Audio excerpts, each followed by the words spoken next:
Hi, my name is Gabrielle Bergeron, and this was an art lesson that I taught to my 9th through 12th graders, but it's a great lesson because it can be manipulated to work with elementary age students, middle school students, really any students can benefit from this project. It's a lot of fun and it can span from either a duration of one class or a couple, and it can also be paired with a larger scaled project if needed. So it's a great way to introduce human proportion, and it's a great way to introduce things like art history, World War II, and emotions into your artwork. So the first thing that I did was I shared my screen, and I'll go ahead and do that with you guys as well. I'm going to share my screen, and I'm going to introduce the project for today, and introduce the artist called Giacometti, who he was, and the materials that you'll need to do this project. All right. So who was Giacometti? Before that, the materials you're going to need are your sketchbook, your pencil, aluminum foil, some sort of dark colored marker or Sharpie, and scissors. So if you do not have aluminum foil, there are a couple of dupes that you can do, which I did go over with my actual students. So things like paper. I had somebody do something out of like Kleenex and and um, and plastic bags. So that's another dupe that you could do. So I went over that as well, but for the sake of time, we'll keep going. Who was Alberto Giacometti? He was alive from 1901 to 1966, so not very long ago.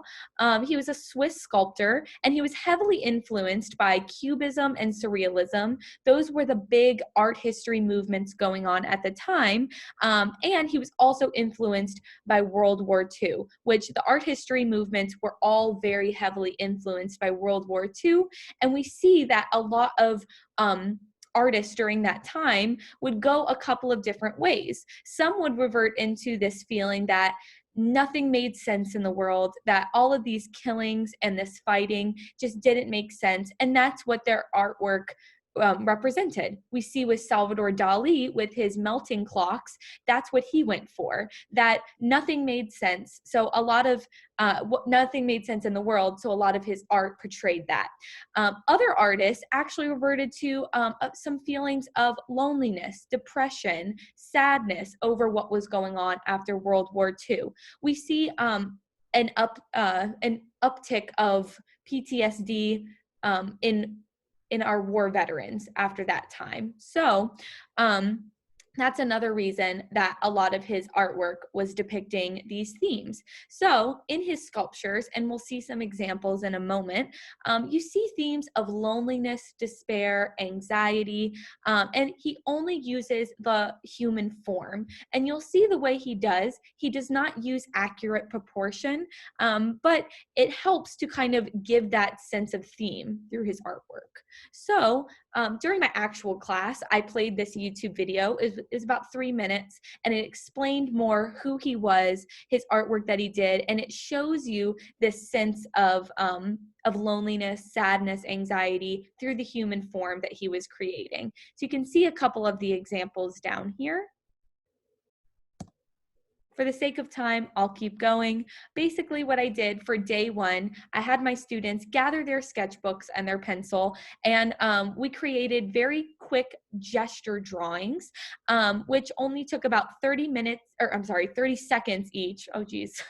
And each slide, you were given a prompt, either an emotion or an action to go off of. And so we talked about what gesture drawings were. They're just very quick human drawings that you just want to get as much information of what the body is doing in that amount of time. So a lot of teachers will teach this, that they can't lift their pencil up. That was something that I introduced as well. And it just helps the students to get comfortable drawing the human form quickly and getting as much information down as they can. So how can they convey that action or that emotion with just movements of the human form. And I noticed that a lot of my students got very creative with it as time went on. They really were able to get behind the project, and they figured out ways that they could incorporate those emotions and those actions in ways that I hadn't even thought of. So I learned something new from them every day. But here are a couple of examples. We had standing up, sitting down. I started a little bit easy with them. Sleeping, dancing, playing volleyball, running, ballet, happy or excited, angry, anxious, sad, scared, peaceful. And then we went on to our next step. So we went in, and you could see that my examples kind of went from more objective with standing up, sitting down, running. And then they went a little more into the subjective with how can you convey emotion through just the movement of your body. So I saw a lot for sadness. We had people whose faces were buried in their hands. I had some people who were, their people were kind of slouching down, and it was perfect. They started to realize, okay, these are things that the human form does that maybe we don't recognize right off the bat that that show that convey an emotion or show maybe what somebody is feeling without actually saying it. So after that, we moved into 2D into 3D. So our next step, which is what we did for day 2, we picked 3 of our favorite gesture drawings to portray 3-dimensional figures out of our foil. And we wanted to do it in the style of Giacometti. So I had a heavy emphasis that these did not have to be the accurate human proportions. They were supposed to be these little kind of 3D stick figures. And so they gathered about 5 sheets of aluminum foil, and I had them measure it against their journal paper. So about the size of a regular piece of paper. They had 3 figures, but I had them grab some extra aluminum foil just in case they messed up or they wanted to add a couple of extra things. So I had them get their Sharpie, and I showed them this picture. This is how to draw the accurate proportions of the Giacometti sculpture. So the first thing we did, we took a couple of minutes, and I had them use a ruler, draw out those lines, those guidelines of where they were going to cut, and then show where each ligament was going to go. Then this shows in process what it will look like. I have my example right here as well. So I went along and did it with them, and I had them just twist each of the pieces. It was definitely a learning lesson because a lot of them, especially the younger ones, they might accidentally go in a little too heavy and in turn accidentally rip off a ligament. So that's why I had them get extra in case that were to happen. They could easily make another one, or they could just patch it up with some extra foil. So it was a definitely a learning lesson, and just a creative problem solving lesson as well. So then we took about, I would say it was about 30 minutes or so to create each of their figures. And if they had extra time, they were able to add some extra details. They could see what else they could create out of their foil that would enhance their figures. So for instance, if somebody was playing volleyball, they could incorporate a little ball made out of foil for the volleyball, maybe a net, maybe they could include some little shoes. I had a lot of really creative things made, even for like ballerinas, for the emotions as well. And then I did take some time. We ended up having some extra time. So they were able to draw out a scene that their figure would be in their journal. So they used any materials that they had. I told them they could stay just with graphite, or if they had colorful utensils, they could use that as well. And they drew out some scenes that their figures could have been in. And then they submitted their pictures to me at the end of class.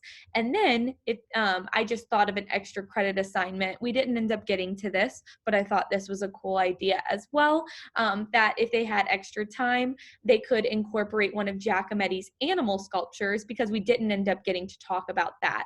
So I said that they could incorporate, they could create their own animal in the style, that kind of little skinny what is it, stick figure style of Giacometti sculpture, but in animal form. So I had a couple who did that outside of class, which was really cool. So then I'll go ahead and stop sharing.